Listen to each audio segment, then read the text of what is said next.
Welcome to the show. Very, very, very excited to have you both here. For anyone who doesn't know, I actually train with both of these gentlemen, but we will get into that later. Thank you for coming on. We're obviously here to talk about your new venture, Locker Room, but we're also sort of going to take the whole journey and the story up to that. So why don't we start by explaining, I don't know, let's start with you, Raph. Why don't you start by explaining how you two met and ended up creating a business, as in Creature Fitness, which was your first business, and then we'll sort of come into how that's evolved into where you are today. Cool, thanks for having us. So yeah, Locke and I are fitness junkies. I think that's exactly how we first met each other. I want to say it was at the gym that Lachlan was an intern at. So Lachlan was an intern at a... Do gyms have interns? No, they didn't want to pay him. Okay, that makes more sense. So he couldn't quite get employment there. So I was a member. Yep. He was working there, and we just hit it off and became training partners. So it was really like an athletic thing. We were training twice a day, every single day. I want to say for a good year straight. And within the first time we met, we wanted to open a gym together. Okay. And then we talked about literally on the first day we met. We always thought we could do it better than the gym we were training at. And that's really how it was born. You know how many people I've interviewed today, we've had a lot of co-founders today, who came up with, from the first time they met, they knew they were going to do something. Bang. It's quite interesting. And so you've got Creature Fitness as that's your gyms, in which you have, how many of those do you have now? We had 3. We sold 1 during COVID, and we have 2 at the moment. When you sold it, does it still retain the name, or did they change the name? We kept the name. You kept the name, okay. And then, Lockie, I'll talk to you. You've also got a podcast. Yes. Australia's #1 podcast, if I'm not mistaken. Tell me a little bit about how that came about. Not one in all categories, one in fitness. Yeah, so #1 fitness podcast in Australia, the Mind Muscle Project. So yeah, Raph and I, same sort of thing. We loved podcasting, as just fans of podcasting. Yep. Listening to them. And we just decided one day, hey, we know a few people, we've got a network. Went out, I think we spent, maybe the budget was $100 on a credit card. Yep. And we bought just the worst equipment possible. So you bought your own equipment day one? Yeah. And where else would we get it? Well, you could have gone to a studio. Oh yeah, no, we couldn't rent this place out. No, these were in the days people didn't know much about podcasts. Right. We're going back 6 years. Yeah. It's been going 6 years. Yeah. Gee, yeah. What episode number are you on? 770 something. That's a lot. Yeah. Every week. Mental. Yeah, so it's a lot. But anyway, when we were listening to podcasts, Joe Rogan was episode 75. Okay. And he's at 1700 right now. So we were fans that's amazing. Way back in the day. And we just realized there were some people in America doing a really good job of podcasting. But the Australian fitness market was just untapped. Yep. There wasn't anyone doing good interviews in fitness in Australia. So we just thought, why not us? How most business ventures start. So that's what we did. We turned the mics on. There was definitely some ups and downs. We were inviting people on the podcast and having to tell them what a podcast is. They didn't understand. We go, okay, it's like a radio show, but it's our show. And, we've bought the equipment and we record it and we post it on this thing. And they were like, okay, whatever. I'll do it. Whatever. Yeah. And I remember even our first sponsorship, King Kong Bags. I don't know, are they still in business? Yeah, still in business. Even then, we had to pitch them podcasting first and that it would be the future of media. Yep. And then obviously had to take money off them. And so how long had the gym been going when you decided to do the podcast? Less than 6 months. Okay. Yeah. So you went straight into it. Yeah. And your first gym was where? Out in Marrickville. Marrickville, that's right, yeah. Cool. Okay, so now the business has been going how long?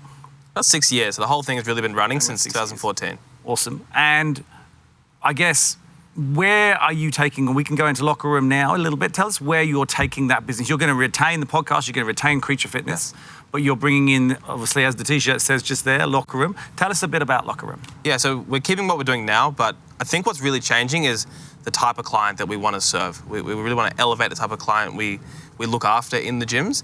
So we've been working on this project now because of COVID, nearly a year and a half, 2 years. I think we've been working on this. Long time. And obviously, if you want to train a different client, you need to create a different experience.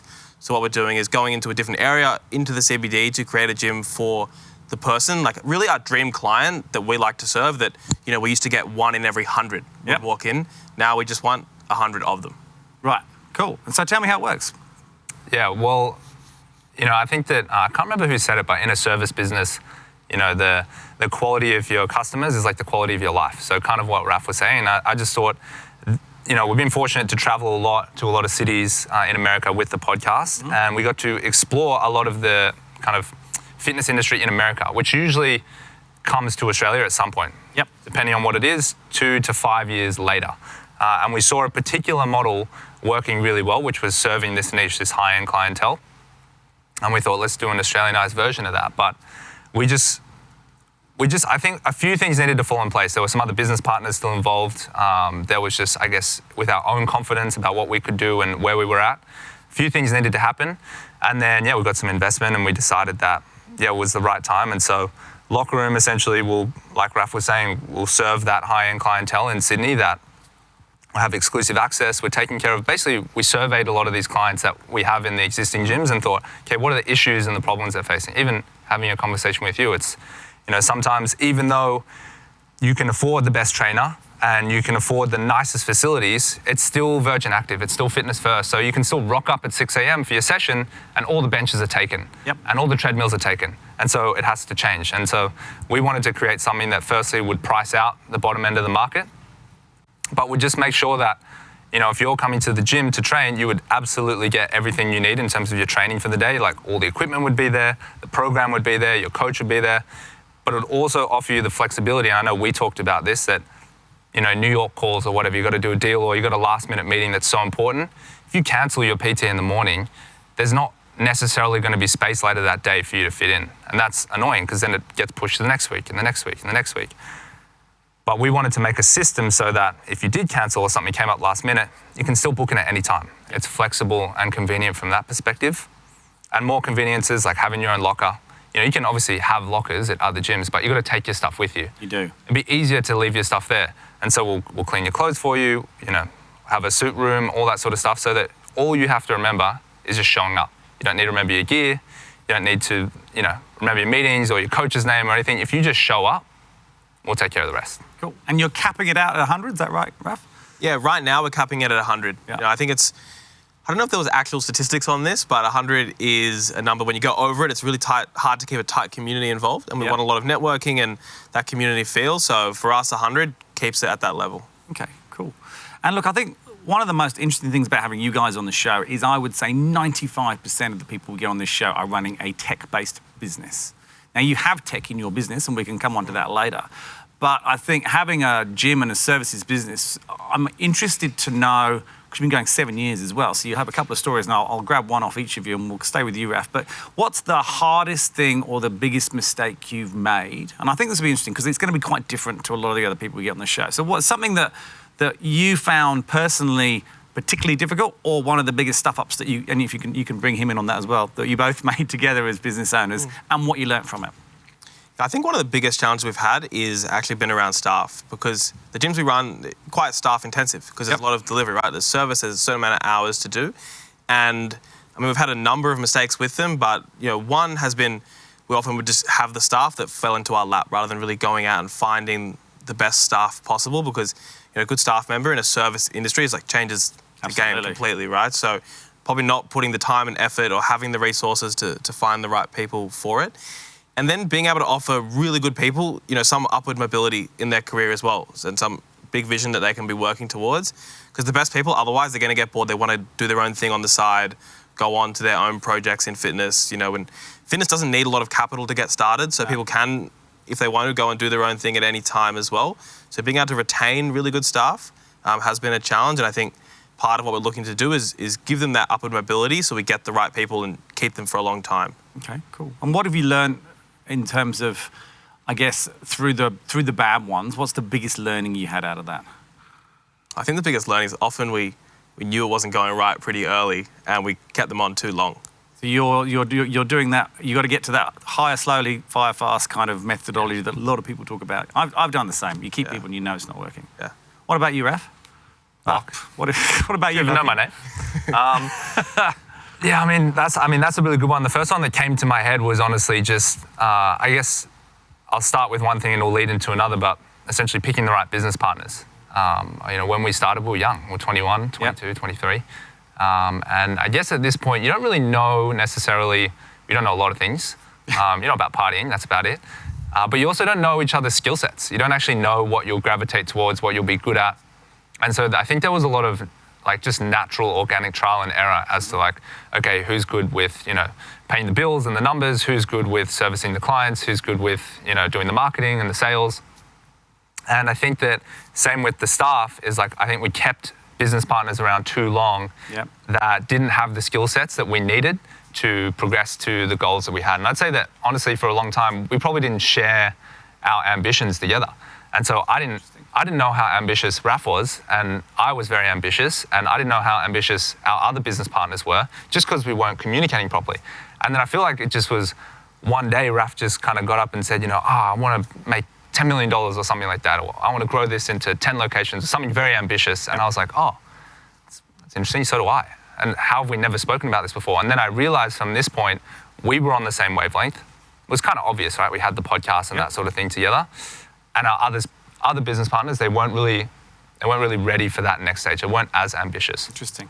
And so naturally, as it became just the two of us, and then officially the two of us at the start of this year, I think we've really kind of balanced out, okay, what are you good at? What am I good at? And having like really specific roles. Because I think as founders and as directors starting together, you kind of step on each other's toes a lot with the same sort of things. And there's a lot of ego involved, right? Like, oh, we want to do this one thing together, or I want to speak on this thing, or you want to speak on this thing. And I think the best thing we've done this year has been like, okay, you handle all this stuff, I handle all this stuff. And when one person's accountable, that's when you really get the accountability you want. So you clearly defined your roles now. Yeah. And how are you dealing with that communication problem now? Do you have a sort of regular meeting, daily, weekly, monthly, or do you talk, or how have you sort of solved that problem of not necessarily knowing what the other person's thinking? Because that's a massive problem, and it's even worse. Typically, like you said, you have more than two of you. When there's more than two co-founders, that can become a greater problem, and often some people can feel isolated. So how are you dealing with that now? Well, having two has made it a lot easier. Yeah, it does. No, it's been easier, but now we stick to it every Friday. Okay. And we never miss, and we have an agenda, which I think is important because it's tempting to go off the agenda. Yep. But sticking with that, keeps us on the same page. I have a problem with agendas too. Yeah. It's not a strength. Yeah. I think that's actually a founder problem. I think anyone who runs around, their mind is always racing and they're always just going off on tangents. Are there any other non-negotiables? A lot of the people who've come on today that we've met have talked about non-negotiables that they put, not just from a work perspective, but from a personal perspective to ensure that they perform as well in the work environment. And Lockie, you talk about this with me and my training with you, and that I try not to miss it because it's a non-negotiable for me. Right. Have you guys got those as well? I think we've verbalized them, but one is definitely our own fitness. Yep. Potentially been some times where we've pushed it a bit to the side because for whatever business and stuff. You're but the image, right? It can't. Yeah, you really can't. And I think this year we've done a good job of we both make time for our fitness and know that it's not like a distraction from work. It is part of the work, and it's still a priority. I guess it is. It is part of your job. It's being fit when you do what you do is like being in special forces. You got to be fit, or being in the army, you got to be fit, or the police, or anything like that. You got to be able to do what you're telling other people to do. Yeah, we have a thing called daily actions, and it's like if you complete these three things every day, you're part of our team. And the top and most important one is we say walk the walk, and that's what we expect from ourselves and all of our staff. And that is eat well, get sleep, wear a Whoop band, train, be healthy, get some sun, all that sort of stuff. Because we've had staff members in the past, and even ourselves, where they don't walk the walk, where they go, oh, well, there's nothing. So COVID hit, right? And because COVID hit, there were a lot of sort of fitness competitions that got cancelled. Yep. And what we noticed with some of our staff is the only reason they stay in shape is to perform in these competitions, right? Be like a professional athlete, like say a fighter, for example, they always get in shape for the fight. But when there's no fight, they're out of shape. They're not walking the walk. And that's what we're finding with some of our staff. If they didn't have something to train for and look forward for, like most people know, like a Spartan race, for example, that might be a fitness event. Yep. Then what we notice is they're not training, they're whinging about not getting enough sleep, they're staying up late, they're eating terrible foods. And we just thought to ourselves, you are not embodying what this is about. Talking to me here. I just getting a flashback to Monday. Not that bad. Not that and look, you segued nicely into the technology side, which I wanted to do. And you mentioned the Whoop bands, which I've got one on. Raph, I can't see your Whoop band on. But, this is obviously, and we can talk about this, but there's other technologies you used. And I know we were speaking about the fact that I'm going away for a few weeks and you've got a piece of technology. So, Raph, tell me about some of the tech that you're using to help your customers reach their goals. Yeah, I think we do this probably one of the best out of all the gyms that we've surveyed, particularly around Australia. I think in the States they do it really well, and we're trying to bring that here. A lot of the opportunity came through the podcast because that's a digital business, and we get to partner with a lot of these brands, and we have ins with them. So the idea with the Whoop Band is it's the best technology out there for health tracking. Everything to the fitness tracking, but also like your long-term health tracking as well. Yep. And what we love about it is, when you walk into the gym, we already know how you slept, regardless of whether you want to tell us or not, by the time you get to the gym. There's no lies, right? You Yeah, can't yeah. hide anything. Yeah. It's all there. It's crazy. And we had James Magnuson, who's like an Olympic swimmer, on the podcast just in the last few weeks. And he was saying that the job that the Whoop does for you, he used to have, I think, 3 full-time staff members that would be doing that. That's crazy. In the Olympic Centre, taking his sleep, checking his heart rate variability, his resting What heart are rate in these, the morning. $29 a month, $20 Yeah. What's the $30 a month. Yeah. And that is the future, is a trainer being able to know that. But then it goes beyond that. With COVID, we had to actually deliver our service digitally as well. Yep. So that's like online programming digitally, videos, at home, all that type of stuff. I think it's got to be there these Yeah, days. absolutely. And you mentioned something that you're going to use for me when I'm away over the next month. What was that? Because we haven't talked about it yet. So Yeah, we have a partnership with a platform called True Coach, and we just recently interviewed the founder. He actually just sold out his shares, and he was actually a CrossFit gym owner, also a programmer. So he built this software that he basically needed for himself. He was like, I need a software that works really well for my clients at my gym. And so he built this amazing company called True Coach. Basically, it's just a digital platform that allows us to what tech is doing is it's just helping us keep clients accountable in a really simple way outside the gym. That's what it boils down to. Because, fitness is easy when you're there, right? When you show up for the hour, like you're there, you can't escape, we're making you do the reps. It's kind of easy in a way. I know it's hard when you're doing it, but it's easy in terms of an accountability of the actual doing it. Because we're there, we're watching you, we're making you get it done, there's other people there. The environment's perfect, right? Yep. But it's when you step out of the gyms, right? It's like Biggest Loser. They lose all this weight when they're in fat camp, but as soon as they step out of fat camp, they get fat again. don't we call it overweight camp now? Is fat camp appropriate? Appropriate for this podcast. But it's all environmental based. And so if we can affect the environment that's outside the gym, like Whoop, so like this app called True Coach, it allows us to get better results. Because for that couple, 3 hours a week, if we just see you in the gym, there's 168 hours, 162 hours in a week or whatever. Sleep, eating, lifestyle, stress management, all this stuff. I can't follow you around all day. It'd be too expensive. Look, both of us. this has changed my behaviour. Not quite to the level that you would like it to, but it has. But it's getting there. It is getting there. Yeah. And the True Coach, so that essentially is, how does it work? Is it an app on a phone or? Yeah, so essentially I just load programming into it. Right. So exercises, exactly, you'd be familiar with. It's just really simple, easy to use. It's got video demonstrations, got me and Raph and some of the other coaches demonstrating movements. And then the best part is you've obviously got to put your score in, and then I can message you and follow up within the app. And so it just provides that accountability for you to go, I can go, Gracie, why didn't you put your programming in? It's been 2 weeks and I've seen 7 workouts not completed. Yeah. And you can be like, well, I'm on holiday. And let's touch on COVID. Like you touched on it earlier, you said that you had to deliver things digitally, you had to change.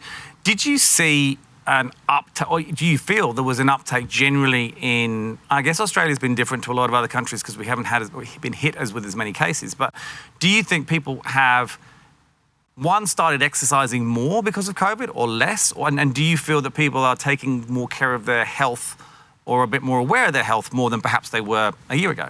Have you seen anything about that? I think definitely they're taking more care. We've found that COVID has done one of two things.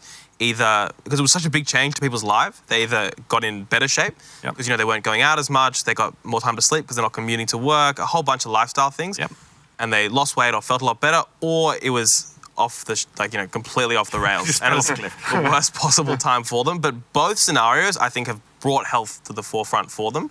And even we found with the lockdown, the only thing people were saying is non-negotiable is you have to be allowed outside to exercise. Yep. That was like the last thing in Victoria. And it seemed like even that just being in the news was making this big deal. Hey, it's a health pandemic.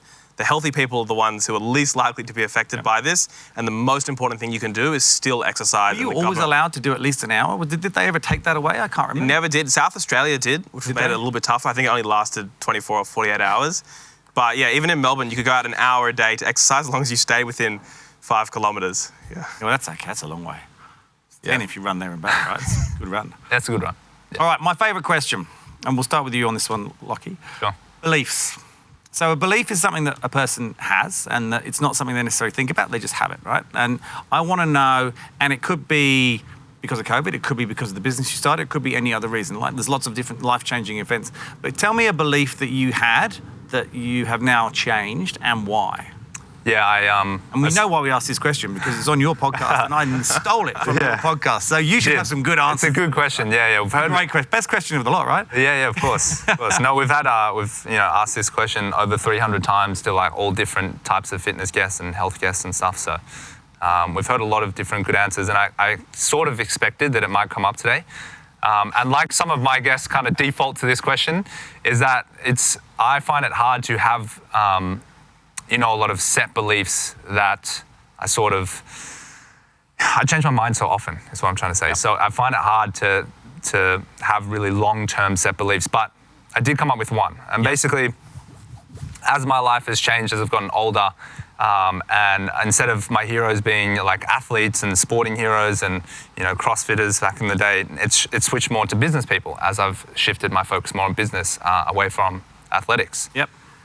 And I used to believe that really successful people in business, people like yourself, were somehow very different to me. Like, I don't know, in the same way that I guess you would see an athlete and you go, oh, I could never relate to that person because they're so different to me.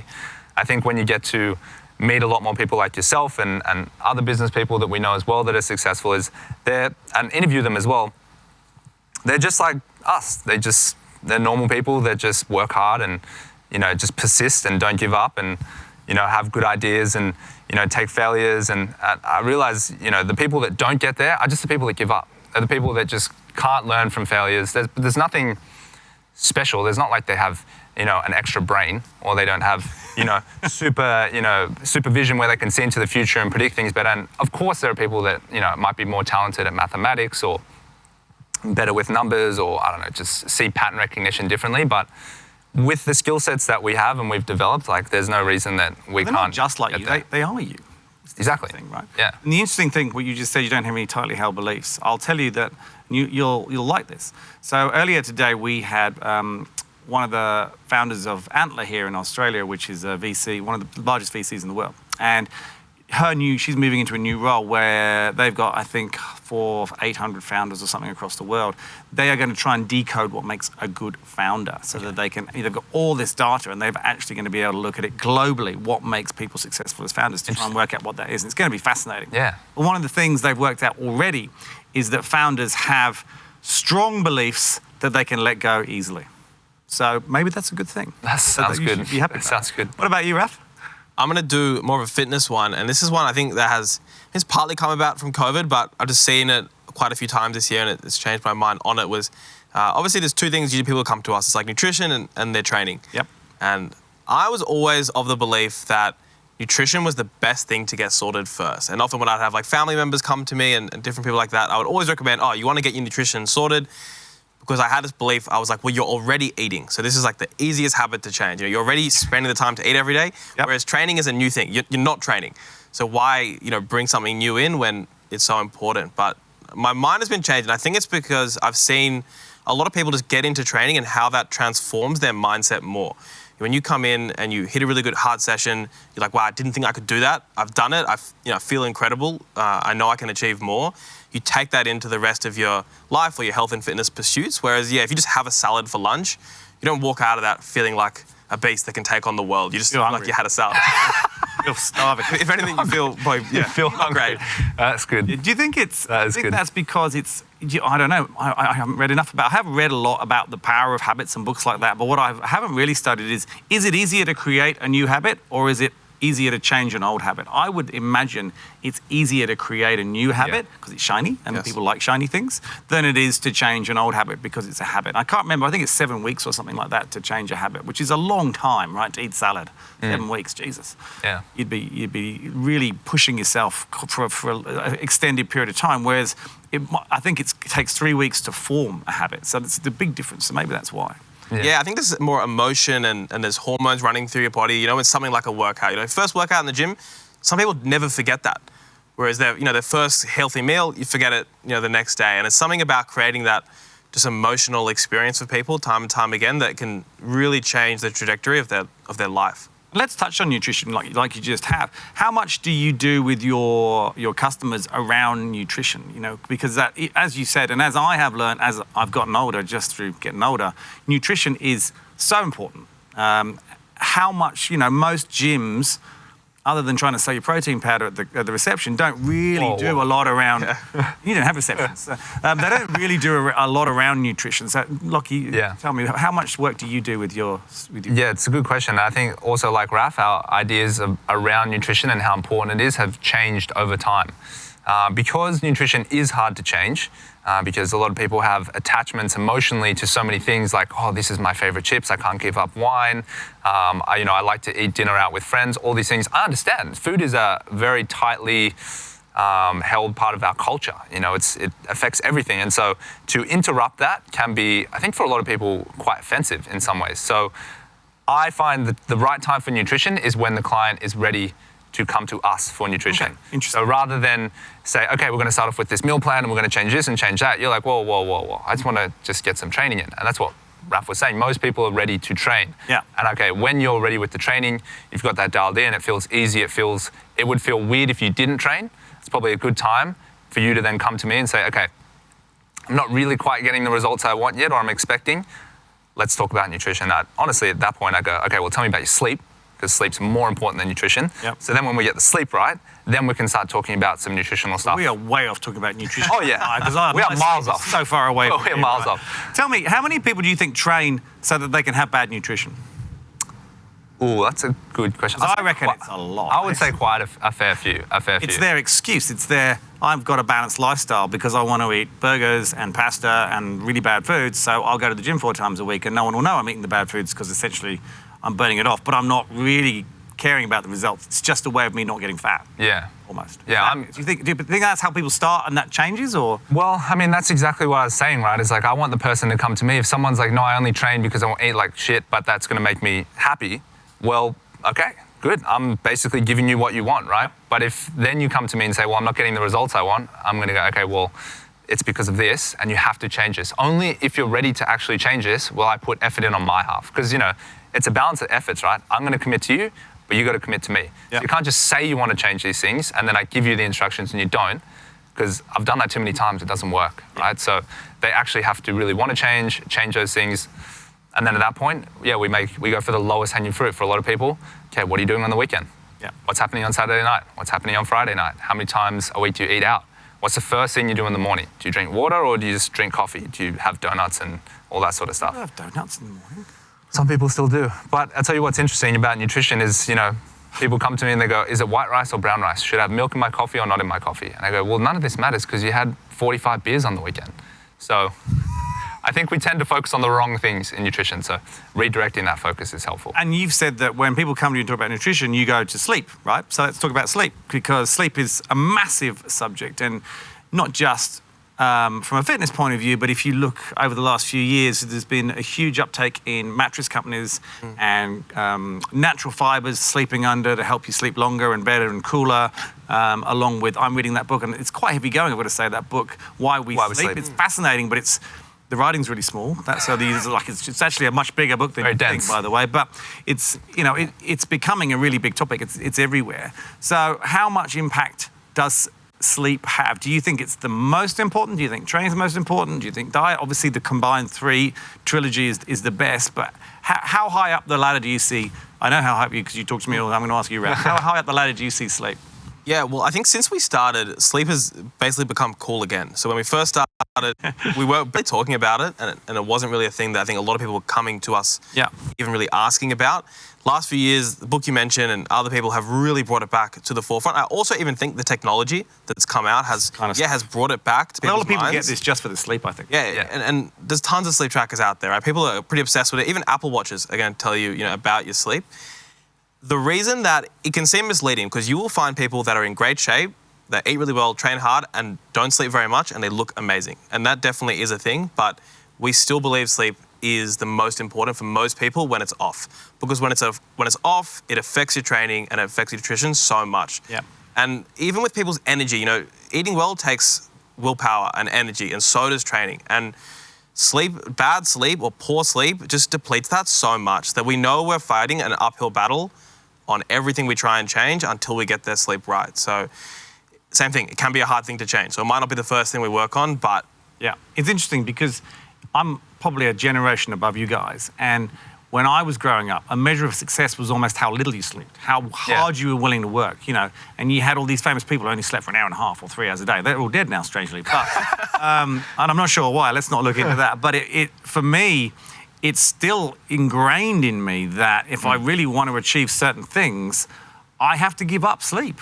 I have to give up other things as well, but sleep is one of those things. And I'm beginning to change, and that's why I'm reading these books. And obviously, Lockie talks to me about it every time he sees me. But you've probably got a whole generation of people who genuinely have been brainwashed to think that they need to not sleep as much to be successful. And I imagine that is incredibly frustrating when you're saying, I know it's frustrating for you, when you're saying it's one of the most important things. So it's an interesting message. Yeah, I would just say to add on to all that is that I think some of the most influential people through the 70s and the 80s, like Arnold Schwarzenegger, for example, would make one-off comments saying, you know, sleep less. You know, people say, oh, I need 7-8 hours sleep. He goes, no, just sleep less to get more done. Yeah. And I think that's what has the ripple effect through the culture, right? People going, oh, well, look at this guy, he looks so great. He's movies, governor, all this sort of stuff. Sleep less, that's the secret. But unfortunately, there are like some facts that science has proven to us, and whether you believe it or not, it's still a fact and it's still true. And the truth is, whether you like to believe it or not, is that if you sleep less than 7 hours consistently, you are sleep deprived. And sleep deprivation has a whole host of issues. And you can never catch up on it, I've learned. Like you can't can't ever get it back. Like it doesn't matter how much you sleep more. Like if you go to 9 hours now, you're still never really gonna undo the damage, which is what I've learned. And the interesting, I tell you the most interesting thing, and I think it's an important subject, so I want to talk about it a tiny bit longer. You know, I was taught that if I was going to be successful, just work 2 hours more every day and you're working, you know, for another 14 hours a week. It's fantastic.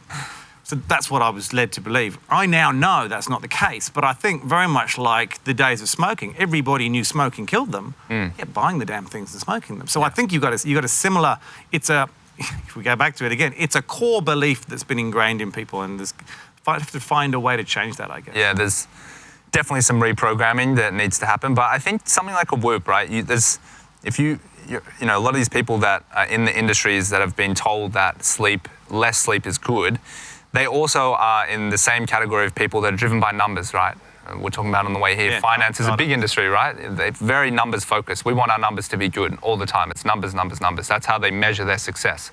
When you put on that band and you see 4 hours, 3 hours, 5 hours, and you see red recovery, red, 2%, 3%, 5%, and you're a numbers-driven person, that's what you're being conditioned to. You probably notice that in yourself, your subconscious kicks in. I bad about myself. Right? I reckon it makes me feel worse. You want to improve that score. I have been to bed at 10:30 twice this week, which I don't think I've ever really done before. I would never really go to bed for 11:30 midnight. And twice this week, and a few other times, I've gone to bed at 10:30 because I've thought, I'm going to do that, and I've thought, hold on, what time is it? 10:30. Oh, that damn thing's going to know if I don't. So I've actually, so it's having an impact. Maybe not as much as I would like it, but I think you're right. I think these are maybe the way. Yeah, it's tangible. Yeah, it's tangible. What you measure, you can manage, right? And previously, it's like in business. It's just, you know, you have numbers, you have your profit, you have your bank account. You know if what you're doing is working or not working. And now you've got something like this, so we can apply that. Because before you'd wake up, how do I feel? Good enough, off to work. Yeah. You know, there's no way of judging how good that sleep was. So, you've done how many episodes of podcasts? 700 odd, right? So, too many. What is your favourite podcast outside of your own? You know, do you have one? Raph is the one, or are you more of a book person, or are you both? And both of you, you know, what are you listening to outside? And are they, like you said, changed more from fitness to business now, or tell me? Yeah, so you're talking about our own shows or other podcasts we listen to? No, ones you listen to. Like other people's podcasts. Yeah. That's a good question. Would you just listen to your own one all the time? I pretty much just listen to, Lockie's voice, like 24/7. No, I do listen to a lot of, business shows. I still try and keep up with fitness shows as well. I think more recently I've got into more just like a Joe Rogan style, like just general topic shows, you know, that I really enjoy.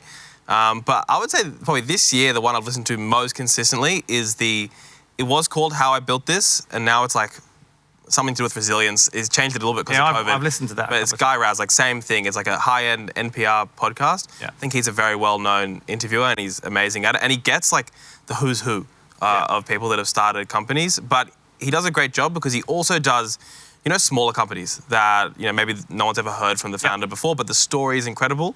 And then it goes all the way up to like, you know, the person that's doing Uber and stuff like that. Yeah, cool. What about you, Lockie? Well, yeah, I don't have any one podcast that I love, but I have, I guess, a set of podcasts that cover kind of different aspects of my life that, depending on what time of year it is or what current events are on, I like to kind of tap into.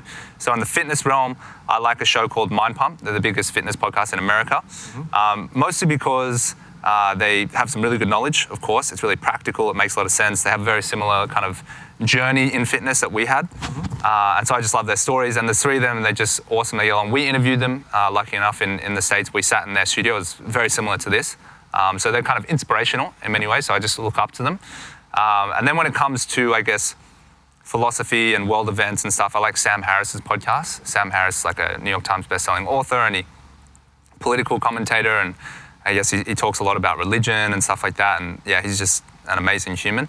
So I tune into him. And then, of course, just for general laughs, is Joe Rogan. It's hard to go past, right? He's the best. Everybody listens to that a little bit here and there. Yeah, like if the right guest comes on, then I love to watch or listen to Joe just ask questions, because I think he just does it better than anyone else. And now that you kind of are getting into this interviewing space, one thing you start to pay attention to, which is different, is how people interview, which is something you don't really pay attention to We were before. talking about it earlier when we were between shows today. We're talking, it's incredible the amount of energy some people bring and other people don't. And Absolutely. It's fascinating. Yeah, absolutely. And I think people don't appreciate how good he is because they're not looking into. It's like when you watch Roger Federer play tennis. It just looks easy. Doesn't it? You're in awe. How does he do that? But it's not until you actually become a tennis player and you understand what it takes to hit a shot, how he hits a shot, and move how he moves, and makes it look so easy that you get a real appreciation for it. Yeah. And as podcasters, as people that interview people for a living, I have a newfound appreciation for someone like Joe, because you just see how good he is at everything, just how he makes people feel, at ease, and how he paces himself and how he manipulates his voice. And obviously he's been doing it in stand-up comedy for decades, so he's just a master of it. And so just watching him do that is just always fascinating to me. And your podcast's called, just again, so everyone knows who's listening? The Mind Muscle Project. Mind Muscle Project, 700. Gosh, I think you're my episode 13. So I've got a long way to go. But 13 is my lucky number. Yeah, so we did. Time to stop. Yeah. All right, last question. You can both give me your perspectives on this. So I've found training with you guys has been different to all other types of training I've had, and I've said this to you a few times, and I really like it. And I came to you with some very specific goals, and I feel we're achieving those, but just generally I've found the whole experience completely different, far more enjoyable, and the results better. And I still don't know why. I'm sure you could probably tell me. Probably won't listen, but generally I have. Tell me why someone would want to come and sign up to Locker Room. And I think you're looking at opening in March, is that right? So we are March now 1st, in November 2020, so March 2021. That's right. I guess you start, Lockie. Tell me why someone should come and talk to you about what Locker Room can offer and if it's right to them. Yeah, so I think we'll give a pretty similar answer here, but I'll cover off something that is a little bit new in terms of Leave him something to say. Yeah. I'll leave him the main stuff. But it's actually something I've noticed that's a little bit new, and it's kind of some of the stuff I was discussing with you a little bit earlier, is we feel there's a generation of founders, because we're obviously working with industry and business leaders in Australia. Yep. So obviously these people have very different lives and schedules and time commitments to the average person. And a big part of what you do is there's a lot of relationship building, right? There's a lot of client lunches, client dinners, client breakfasts, whatever you want to call them. And I feel like there's this new generation of founders, this new generation of C-suites and industry leaders that are more health conscious. Mm-hmm. So what if we could take what is traditional in terms of relationship building, which generally involves booze and other things, and what if we could make a fitness space, a health space that was about networking, along with the training. So obviously all the training and stuff will be there, and Raph can cover that, but what if now networking had a fitness element to it? So rather than go, okay, let's go meet for lunch, go, hey, let's go meet at Locker Room, do a session. Yeah. And we can, chat over the bike or the treadmill or the workout and push up. And you just generally will, if you meet someone that's more health conscious, that trains hard, and there's a newfound respect and appreciation for them, if it's important to you, if it's a value of yours, and there's someone you want to do business with and it's a value of theirs, you're just going to relate so differently to someone who, is 50 kilos overweight and wants to sink 100 beers over, Look, I couldn't agree more. I think, golf does this to some degree and has done for a long time. But I think also we've talked about, you've talked about how have I found my employees, and I've told you some of the best employees I've had have cared about their fitness and are willing to put effort in that, and that seems to reflect in the work. Yes. And the ones who haven't has also, in time, reflected in their work. So I think there's definitely something in it, and I hope you can unlock that, because you can unlock that and bring it into the locker room. Do you see what I did there? There's so much opportunity. What about you, Raph? Tell us why someone should come and talk to you guys about locker room. Yeah, I'll just add, it's more of a cultural thing, but when people come, we give it to you straight. So it's, we don't pretend it's going to be like really easy training and we're just going to pamper you the whole time.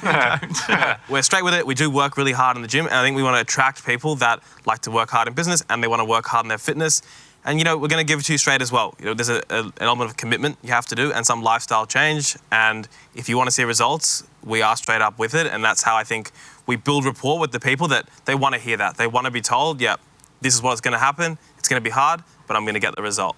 Cool. Yeah. And so if anyone wants to find out more, reach out to you guys on LinkedIn. Is that the best way? Yeah, that's the best way. It's the best way. You're both on there. Yeah, both on there, yeah. Wonderful. Guys, thank you so much for coming on. It's been awesome. It's been an absolute pleasure. I'm really pleased you've come on.